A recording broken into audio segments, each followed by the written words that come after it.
Some predators don't bother with the chase. They simply build an environment where the prey defeats itself. When a trap is designed well enough, it closes because of the target's own frantic movements.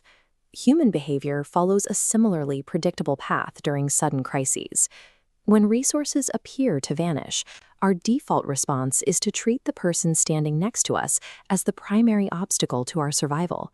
This reaction is driven by the scarcity heuristic, a mental shortcut that prioritizes the acquisition of shrinking goods over everything else, including long-term cooperation.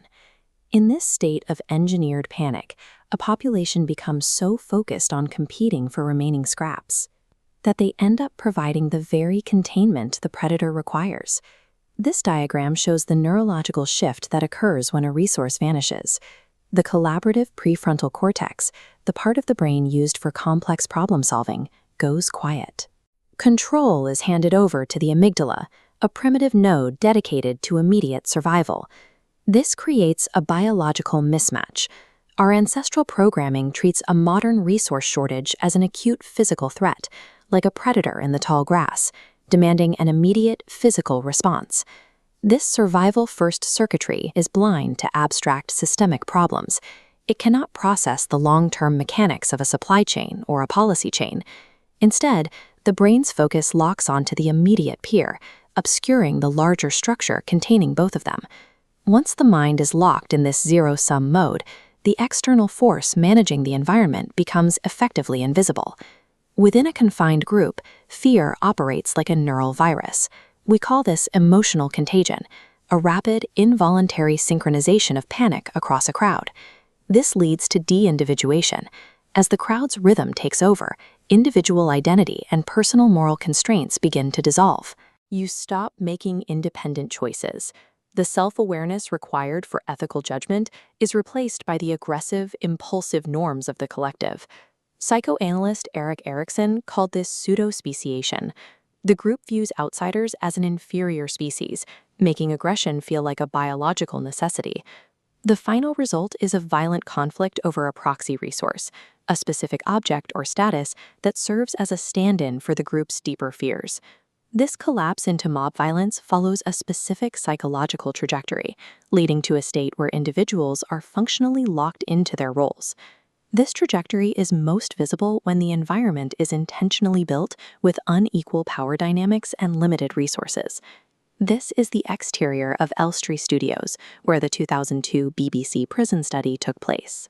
Researchers found that setting the rules of an environment to favor one group over another, they could reliably trigger systemic conflict and compliance without any further intervention. This illustrates the strategy of the silent predator. A system or leader can exert total control simply by managing the constraints of the environment, rather than using direct force. By restricting essential resources and withdrawing, the manipulator can simply watch as the de-individuation process takes hold of the subjects. The resulting horizontal infighting acts as a shield.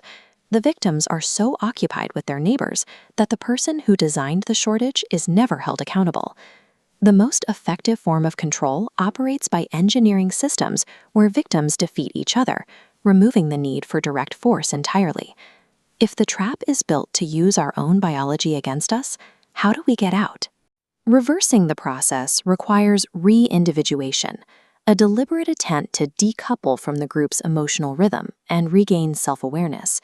This involves looking at the resource the mob is fighting over, the scraps, and recognizing it as a distraction from the actual source of the crisis. Stepping back, even mentally, allows the prefrontal cortex to re-engage. This is the only way to see past the immediate competitor and identify the person managing the cage. Look at this shift in directional force.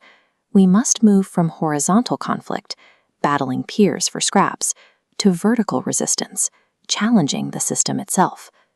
When you identify a shared plight with supposed competitors, the manipulator loses their primary leverage, your division. This same directional force appears in office politics, social media algorithms, and broad economic panics. In these environments, the only way to win the engineered conflict is to refuse to participate in it. The next time you feel the urge to attack a peer over a shrinking resource, look for this silent predator watching from the sidelines. If you are ready to break the pattern, comment Rebel and subscribe to The